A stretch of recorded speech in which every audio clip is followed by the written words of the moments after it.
Bom dia a todos, bom dia a todas, bom dia para você que nos assiste pela Pop TV em Sobradinho e Porto Alegre ou nos escuta pela Cultural FM em Santa Catarina e no Rio Grande do Sul. Sejam todos muito bem-vindos e bem-vindas a mais um ICL Mercado Investimentos.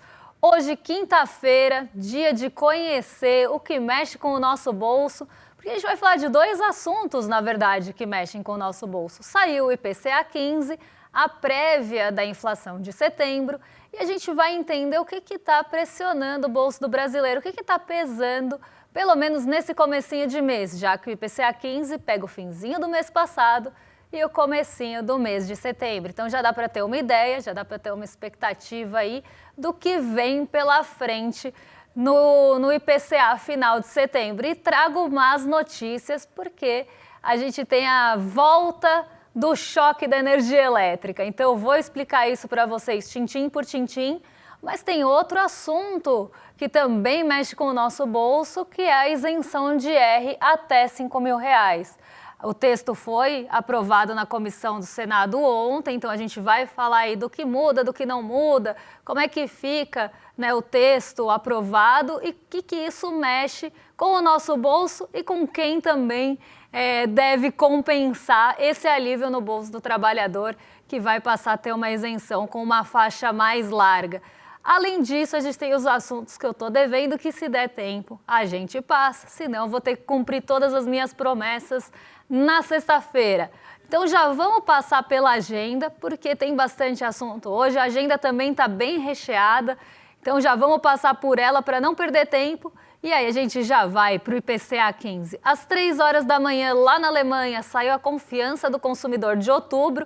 Ai, Débora, mas outubro não é setembro? Não era setembro que a gente está? É porque a gente está falando das expectativas para o mês que vem. Então é como se a gente estivesse falando de um sentimento futuro lá na Alemanha. Isso normalmente traz dúvida e eu sempre explico. 5 horas da manhã no Brasil tem IPC-FIP da terceira quadricemana. Ontem saiu da FGV, também da terceira quadricemana, e agora a medição é da FIP. Às 8 horas da manhã tem relatório de política monetária do BC, que trouxe inclusive algumas revisões do Banco Central para as estimativas dos indicadores macroeconômicos brasileiros. PIB é complicado, né? O PIB, inclusive, foi jogado aí para baixo, foi revisado para baixo, então esse também é um assunto que a gente traz amanhã para vocês. Às 8 horas no Brasil, saiu o INCCM de setembro, medição da FGV, e junto a isso, sondagem da construção. Ali é aquele sentimento, aquele índice de confiança da construção civil, agora no mês de setembro. Além disso, tem o IPCA 15, que saiu hoje às 9 horas da manhã, divulgação do IBGE, que eu já dei algum spoiler e falei que eu vou comentar com vocês. Mas não para por aí, porque tem mais indicadores na nossa agenda. Às 9h20, tem presidente do FED, do Banco Central dos Estados Unidos. Dessa vez quem fala é o presidente do FED de Chicago. Ele participa de uma conversa lá no Crane Power Breakfast. E a gente tem também, lá nos Estados Unidos, aqueles dados de bens duráveis e o índice de gastos com consumo e seu núcleo. Então, o Departamento do Comércio hoje divulga aquele PCI, o Índice de Gastos com Consumo Pessoal, que traz uma outra visão da inflação, traz também renda, traz alguns dados mais ligados aí ao consumo e é uma métrica que o FED, que é o Banco Central dos Estados Unidos, gosta muito de olhar. Ele não olha tanto trimestral, porque aqui é medida trimestral, mas ele gosta de olhar a mensal que sai amanhã.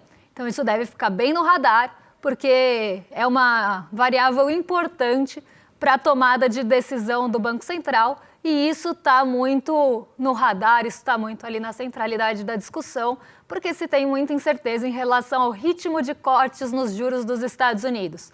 Além disso, tem os dados de pedido de auxílio-desemprego da semana até dia 20 de setembro, esse velho conhecido nosso, está sempre na agenda. Às 10 horas, chega a vez do John Williams, do presidente do FED de Nova York, em falar, participa de um evento institucional hoje. Na verdade, já participou, porque foi às 10. E às 11 horas, a agenda está tão grande que parece que 10 horas é tipo 5 da tarde.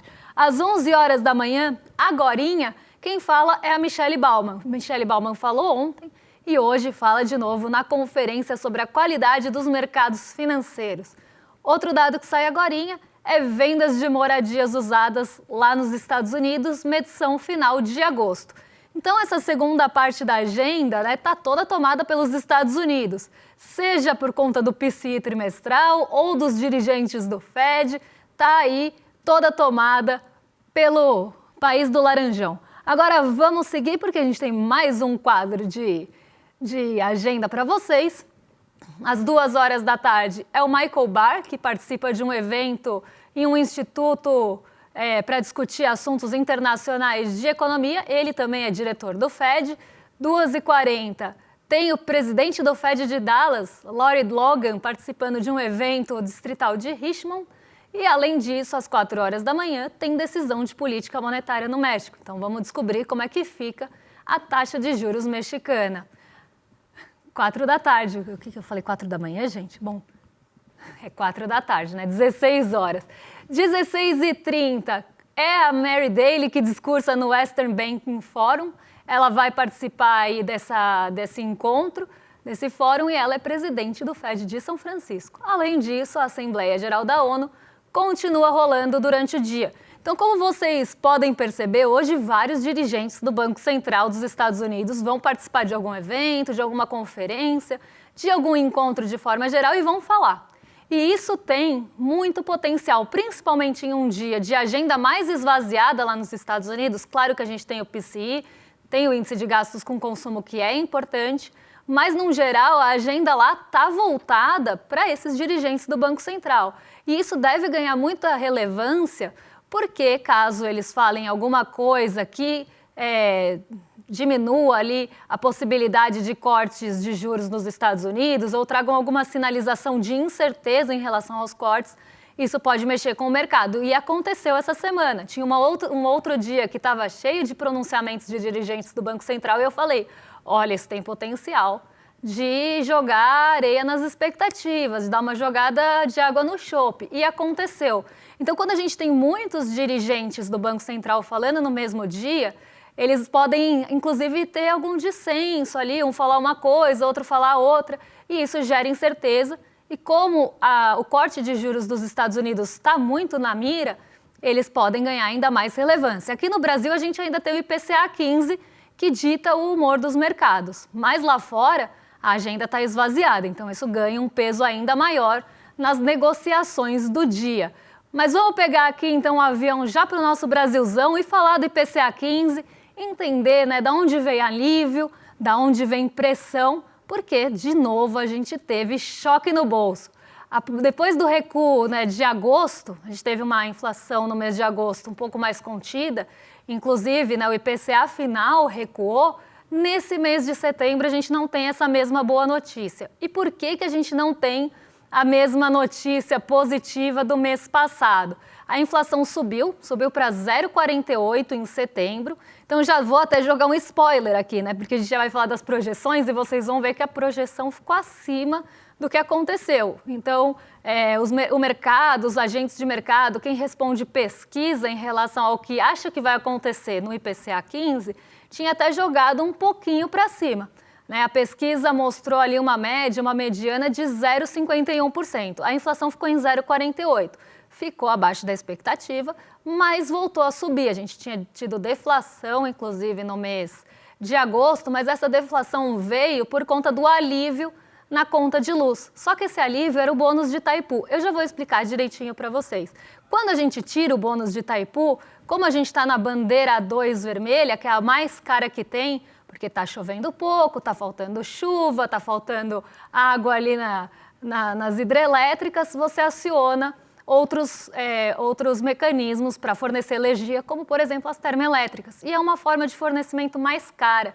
Então, você aumenta a bandeira tarifária e isso pesa no nosso bolso. Aí vocês podem perguntar, Débora, mas mês passado a inflação tinha dado alívio, né, na parte de habitação, na energia elétrica. Justamente porque a gente teve o bônus de Itaipu, só que o bônus de Itaipu não é para sempre. Agora, com a retirada do bônus, as contas de luz voltam a pressionar o nosso bolso e chocar o consumidor. Mas vamos ver como é que ficou o comportamento geral aí, já dei um bom spoiler, né, da inflação, do comportamento da inflação, mas a gente vai ver com mais detalhes. Aqui era o sumário das projeções para o IPCA 15, até um beijo para o Diego, que não sei se está assistindo, mas gostava muito desse quadro, que é o mercado errou, e o mercado dessa vez errou novamente as suas projeções. A mediana era 0,51, então na média e na mediana, as projeções do mercado financeiro ficavam ali em 0,51 e a expectativa é que a inflação em 12 meses fosse para 5,35. A menor projeção colocava 0,4, então aqui a gente ficou, né, não tinha uma amplitude, um intervalo tão grande, porque o piso era 0,4. Então a menor projeção do IPCA 15 tinha ficado em 0,4 e a maior em 0,6. Então não foi aquele mês que a gente teve uma amplitude enorme, né, uma distância muito grande entre a mínima e a máxima e a média.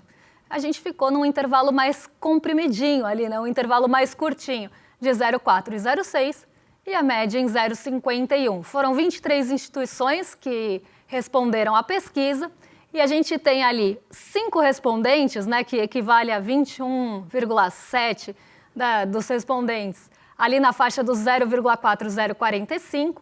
3 respondentes ficaram entre 0,45 e meio. Então, se a gente pegar, né, bem dizer aqui, 3 respondentes chegaram mais perto do comportamento inflacionário do que o resto. Porque aqui 7 respondentes esperavam entre 0,5 e 0,55 e 34%, 8 respondentes entre 0,55 e 0,60. Então, a maior parte dos respondentes estava aqui, né, entre meio e 0,6, esperando um impacto inflacionário, uma inflação um pouco maior nesse mês. E os 3 respondentes ali ficaram, né, mais próximos da inflação realmente que aconteceu. Então, o mercado errou, né, os 3 acertaram, mas se a gente pensar aqui, 15 erraram, né? 15 mais 5 aí que também chegaram um pouquinho perto, dependendo, né? Se pôs 0,45, pode ter chegado de certa forma perto, mas quase 20 respondentes aí erraram suas projeções. Então, aqui um mercado jogando a inflação para cima e a gente sabe que isso tem 2 lados, né? Pode ser uma mexida com expectativas, então quando o mercado joga uma projeção para cima, ele está mexendo com expectativas de inflação e a gente sempre fala sobre isso no Focus, mas também pode trazer uma surpresa positiva, porque como eles esperavam uma inflação mais forte, agora como ela veio um pouquinho mais contida, isso pode trazer um alívio no dia, despressurizar um pouco as taxas de juros que ontem foram para as alturas, eu já vou explicar por quê, mas hoje a gente pode ter esse certo alívio vindo da surpresa positiva do IPCA. Então o mercado errou para cima aqui, como sempre. Mas vamos ver como é que ficou a inflação, então, depois desse 0,48 de variação, para onde vamos a inflação em 12 meses, como é que ela fica no ano, como é que ela tinha sido no mês passado. Lembrando que a gente não está falando do IPCA final, até porque o mês de setembro está no dia 25. A gente está falando do IPCA 15, que é a prévia da inflação. Ela pega os 15 últimos dias de agosto e os 15 primeiros dias de setembro. Então vamos ver aí como é que ficou essa variação do IPCA. Em setembro de 2025, esse mês então, 0,48.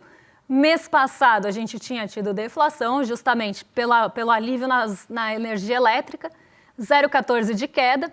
No ano passado, então setembro de 24, tinha sido de 0,13 a inflação, então a gente vê um salto aí, né, entre os meses de setembro de um ano para outro. Então, tirando aí os eventos mais sazonais, que normalmente acabam acontecendo, né, a gente ainda tem uma inflação bem acelerada se a gente fosse comparar meses iguais de anos diferentes.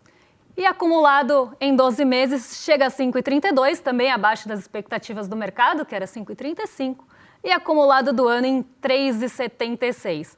Agora eu vou trazer aquele gráfico, né, na verdade aquela tabelinha que eu gosto bastante, que é do impacto inflacionário, porque ajuda a gente a entender como é que é o impacto de cada grupo. Porque os grupos, eles têm pesos, né? Eu sempre falo que o IPCA é uma composição de pesos e medidas.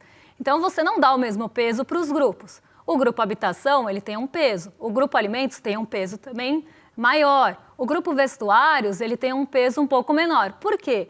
E mostra ali, né? Tenta medir o quanto aquele grupo impacta no nosso orçamento, quanto aquele grupo impacta na vida das pessoas. Qual o peso que tem, por exemplo, a compra dos alimentos e as roupas, né? Quanto você compra de um e outro no mês? Então é isso que o grupo e os impactos tentam mostrar para a gente, que os pesos na medição do IPCA, que é um indicador macroeconômico, então não vamos cair na cilada de pensar, pô, mas a minha é diferente. Pode ser que a sua inflação, você perceba a inflação de forma diferente porque você tem um gasto maior do seu orçamento em alimentos, ou você tem um gasto maior do seu orçamento em energia, ou você tem um gasto maior do seu orçamento em boleto. Então isso, ou na parte de serviços, então isso muda também a percepção inflacionária e até por isso a inflação por extrato de renda é tão importante, porque dependendo da sua renda, os pesos também mudam. Quem tem rendas mais baixas gasta mais com alimentos. Quem tem rendas mais altas gasta com outros itens, inclusive considerados supérfluos. Mas vamos ver aqui como é que fica esse impacto por grupos, porque ele traz essa noção para a gente. Então, o grupo de alimentação e bebidas traz boa notícia nesse mês. A gente tem uma queda de 0,35 nos alimentos. Boa notícia para o brasileiro, porque acabei de falar, alimentos impactam mais menores rendas. Então, esse alívio, a gente está falando de comida na mesa dos brasileiros. Esse alívio ajuda aí principalmente a inflação para pessoas de menores rendas. A inflação passa a ter um impacto menor para essas pessoas. Então, a gente tem um impacto de 0,35, mas na conta final, depois de pesos e medidas, 0,08 de queda. A habitação, grande vilã desse mês do IPCA 15, sobe 3,31, 0,5% de impacto. Então, aqui, né, se a gente não tivesse tido o alívio dos alimentos e bebidas e dos transportes, a gente podia imaginar uma inflação muito mais alta. Porque 0,5%, né, meio ponto percentual, na verdade, veio só da habitação. Ela contribuiu muito com a inflação nesse mês de setembro. E o grupo habitação tem a energia elétrica. Artigos de residência com uma queda de 0,16, mas um impacto zerado, né, não subiu e nem não jogou para cima nem para baixo a inflação final. O vestuário com alta de 0,97, mas como eu falei, vestuário tem um peso menor na composição do IPCA 15 e do IPCA normal. Então, o final, né? Normal é complicado. No IPCA final. Então, aqui, um impacto de 0,04 ponto. Né? Então, naquela composição de 0,48, 0,04 veio do vestuário. Os transportes trouxeram queda de 0,05 também, uma queda de 0,25 no mês. E o impacto ali de 0,05 ponto percentual. Saúde e cuidados pessoais com alta de 0,36 e também impacto de 0,05, só que aqui positivo. O grupo de despesas pessoais com alta de 0,20, com até o impacto aqui de 0,2 ponto percentual. E a gente tem aqui a comunicação em queda, só que com impacto zerado, assim como a educação. Então a gente vê que o grande fator de pressão veio da habitação, principalmente da energia elétrica, e os fatores de alívio da energia, pensando em combustíveis, pensando ali no grupo transportes e também do grupo de alimentos, o que é uma excelente notícia. Mas vamos entender então quais itens que contribuíram para isso, né? Quais itens contribuíram para essa queda. Vamos ver aqui rapidinho para poder passar para o assunto do IR. Então, o índice geral ficou em 0,48 e quem trouxe alívio aí foi o arroz, com queda de 2,91. O feijão também caiu, uma boa notícia. A batata, né, volta dos tubérculos, chegou ali a jogar a inflação para cima em alguns meses, mas agora cai de novo, 5,88 e já tem uma queda acumulada nos 12 meses. Pensando aí em 12 meses de variação, uma queda de 41%. O café, o nosso grande vilão, que pode voltar a ser vilão, por enquanto ele está naquele momento de transição, então ele não é vilão, mas também não é herói. Ele está com uma queda de 1,81, mas ainda sobe nos 12 meses quase 60%. E posso ser arauto de más notícias aqui, porque o café deve voltar a pressionar nosso bolso nos próximos meses. Hortaliças e verduras com o alívio do clima, né, algumas hortaliças, alguns itens mais perecíveis, como o tomate, inclusive, começam a ter uma trégua. E aí a gente tem essa queda de 1,86, mas no acumulado do ano ainda sobem 2,44. As frutas voltaram a subir um pouquinho no mês de setembro, né, entre agosto e setembro, vamos falar assim, mas estão com acumulado de 3,67. A carne continua aliviando o bolso do brasileiro mês a mês. Então, a carne está ficando um pouco mais barata no prato, mas considerando o acumulado dos 12 meses, ainda está com 21% de alta. Então, a alta ela só está diminuindo, mas ela ainda acontece no acumulado em 12 meses. O mesmo acontece com leites e derivados, aves e ovos que pressionaram aí o bolso do brasileiro, né, pressionaram o preço do prato também por bastante tempo. Caem 0,92 esse mês, mas ainda acumulam quase 10% de alta nos 12 meses. Então, assim, a gente tem boas notícias, a gente começa a ter alívio do preço de alguns alimentos importantes para o prato do brasileiro e que tem, né, essa trégua no preço, mas quando a gente olha os 12 meses, eles ainda estão com alta, porque eles subiram por muito tempo, subiram por meses consecutivos. E aí, agora, por mais que eles comecem a trazer alívio, quando a gente olha no acumulado, se pensarmos em relação ao ano passado, eles ainda estão mais caros do que estavam. Mas é uma boa notícia que eles comecem, pelo menos, a aliviar. E muito disso vem também de condições climáticas, né? A gente está com esse friozinho que acaba trazendo melhores condições para alguns itens que são mais perecíveis, que sofrem muito com o calor, com o transporte. Então, isso traz um alívio no preço. Mas, no acumulado, como a gente teve um momento muito ruim para esses preços, ainda não tem uma trégua tão grande, mas esperamos que continue assim para que esse acumulado diminua cada vez mais. Agora vamos ver na parte de energia como é que ficam esses itens em relação à inflação do mês e à inflação acumulada aqui. Porque o grande vilão, como eu falei, é a energia elétrica residencial, que sobe 12,17% esse mês e já tem um acumulado em 12 meses de 13,18%. Esse acumulado de 12 meses veio forte aí nesses últimos meses que a gente teve a mudança de bandeira tarifária. Então, a gente passou bom tempo, inclusive, com a energia elétrica um pouco deflacionada, ela estava andando para trás, mas agora, com as altas consecutivas que a gente teve, o acumulado já chega em 13,18%. Então, aqui, né, o maior vilão e o maior contribuinte para a inflação desse mês de setembro, né, para essa prévia da inflação, é a energia elétrica, sem dúvida. É o que mais pressionou o nosso bolso aqui, com o fim do bônus que eu já expliquei. A gasolina caiu, também uma boa notícia aqui, 0,13. O acumulado nos 12 meses está em 1,67. Então, boa notícia aí, vinda dos combustíveis. O etanol subiu um pouco, mas nada que leve o acumulado para um patamar alto. Pode ver que ele está abaixo, inclusive, da média da inflação dos 12 meses, em 2,63. E o óleo diesel, apesar da alta também, né, está com 1,39 de alta acumulada. O óleo diesel ele é um pouco mais complicado que a gasolina e o etanol, porque altas recorrentes do diesel, que não é o caso aqui por enquanto, mas pode vir a ser, então vou explicar, altas recorrentes do diesel encarecem os fretes, porque a gente tem uma malha rodoviária muito grande, né, uma malha de estradas e uma dependência desse transporte rodoviário muito grande. E isso tem ligação com o diesel. Você usa o diesel para abastecer caminhões, por exemplo, e o que encarece o frete. Se você encarece o frete, você encarece a cadeia de outros suprimentos. Então, óleo diesel com alta não é uma boa notícia, mas ainda não é nada suficiente para levar um acumulado para um patamar preocupante, porque o óleo diesel vinha caindo por bastante tempo. Os combustíveis, num geral, né, pensando na composição, caíram 0,10%. E o gás veicular caiu 1,55 e está com acumulado negativo. Então, o grande problema aqui volta a ser a energia elétrica residencial, também por questões climáticas, faltas de chuvas e acionamentos das termoelétricas, que levam a gente para a bandeira tarifária vermelha 2, a mais cara que tem. Agora vamos mudar de assunto, vamos falar um pouco de boa notícia, né? Não é de iogurteira, mas a gente vai falar do imposto de renda e da aprovação na comissão do Senado da isenção para salários até R$5.000 a partir do ano que vem. A gente fez uma tabelinha para vocês entenderem como é e o que muda e separou uma fala do ministro Fernando Haddad. Então vamos começar aqui pela nossa tabelinha, né? Na verdade, pelo nosso painel aqui, não é uma tabela, de como é e como era, né? Como é e como fica. E como é que fica a tributação para rendas mais altas, mas eu já chego lá.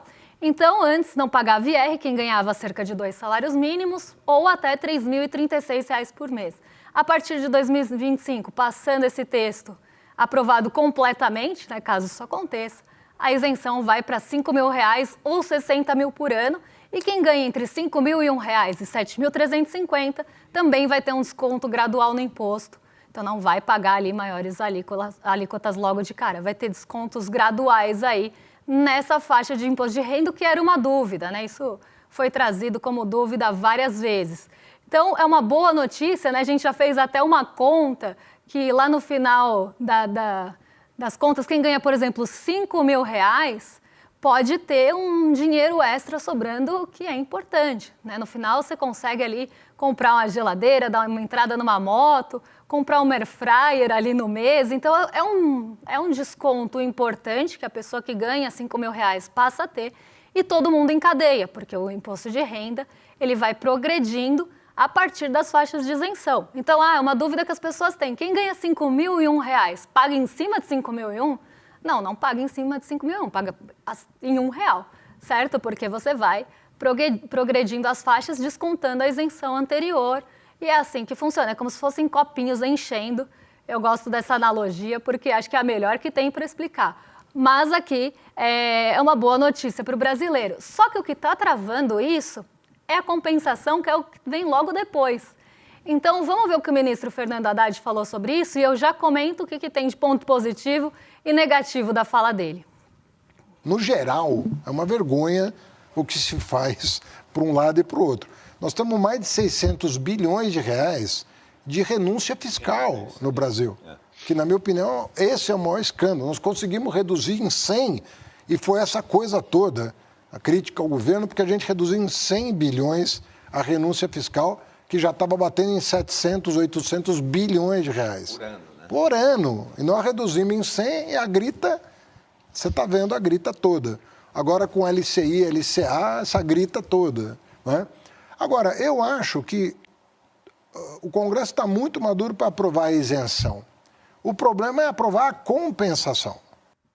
Isso é o problema desde sempre, né? A compensação do IR que viria da tributação das altas rendas é o que trava essa proposta de andar, principalmente no Congresso geral, mas na Câmara a gente está tendo vários entraves em relação a isso, porque quem ganha acima de R$ 50.000 por mês vai ter que compensar e pagar um pouco dessa conta. E a gente sabe que quem ganha, principalmente por meio de lucros e dividendos, hoje não paga a conta. Então, colocar essas pessoas na conta gera gritaria. É dedo no cut e gritaria aqui, porque a gente está falando, o Haddad está falando de cortes de benefícios fiscais que já geram gritaria. Então, qualquer privilégio dessa galera que você tenta mexer, você vai ter reação, você vai ter ali a gritaria, você vai ter todo mundo esperneando, né? Porque não querem abrir mão dos seus privilégios. Mas que privilégios, né, são esses? A gente está falando de quem? Vou voltar rapidinho aqui só para fechar o programa, em quem que pagaria, né, essa compensação, de quem que a gente está falando? A gente está falando, por exemplo, de quem ganha lucros e dividendos de R$ 50.000 por mês para cima. Débora, mas eu sou aquele fake CLT, eu distribuo lucros, vou pagar? Só se você ganhar acima de 50 mil por mês, porque se você ganhar menos, você continua isento. E a partir daí tem cobrança de 10% na fonte. Isso vai ser 10% logo a partir dos 50 mil? Não vai ser, isso vai ser progressivo. Então é você começar a mexer um pouquinho no privilégio das pessoas. É você começar a cobrar um pouquinho de quem sempre teve isenção e nunca contribuiu para essa história. E isso já gera o furor que gera. Então imagina se fosse realmente uma proposta mais ainda de progressividade no IR, se fosse uma proposta mais agressiva. Aí ia ter gritarias que vocês iam estar ouvindo até agora da casa de vocês. E dividendos enviados para o exterior também vão ter taxa de 10%, porque só o Brasil e mais 2 países, tipo Letônia, não pagam imposto sobre dividendos. Então é uma distorção que a gente precisa arrumar, mas discordo de Haddad em relação a LCI e LCA. E se vocês quiserem, amanhã eu explico para vocês por que eu discordo dessa cobrança. Mas vamos falar então, já que a gente está falando de LCI e LCA, quer saber como é que funciona? O que é uma LCI? O que é uma LCA? O que é essa sopa de letrinhas? Fico super perdida nesse assunto. Quer saber? Quer entender um pouco mais?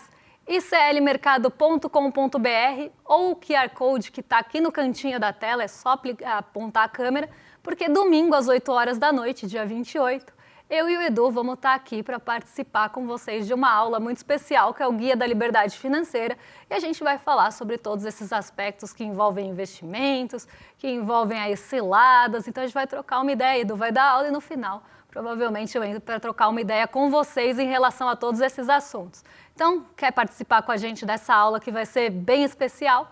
iclmercado.com.br, para não ficar de fora, garantir o ingresso. Já que é uma aula gratuita, a gente pede para vocês se inscreverem.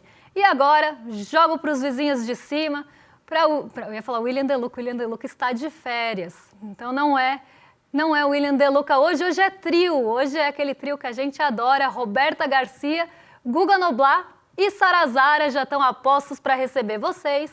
Eu me despeço por aqui e amanhã a gente volta para falar o que mexe com o nosso bolso, com a nossa bolsa e com as nossas vidas. Um beijão, pessoal, e até amanhã. Você morre de medo de fazer um investimento que não seja a caderneta de poupança ou o CDB do seu banco? Que bom! Que bom, claro, porque o medo é uma coisa que protege a gente. E enquanto você não adquirir o conhecimento que você precisa ter, fique com o teu medo, para não cair em nenhuma dessas roubadas que estão o tempo inteiro sendo oferecidas na internet. O que eu venho te dar hoje é um presente. No dia 28 de setembro, um domingo, às 8 horas da noite, eu vou dar uma aula para te ensinar todo o básico de finanças e investimentos de uma maneira muito simples. O Guia da Liberdade Financeira. Domingo, dia 28, às 8 horas da noite. Você sabia que todos os nossos programas estão no Spotify? A notícia não pode parar e agora você pode acompanhar todos os nossos programas onde e quando quiser. Siga nossos canais no Spotify e tenha acesso ao Chico Pinheiro Entrevista, Desperta ICL, Rolê e muito mais. ICL no Spotify. Informação que te acompanha.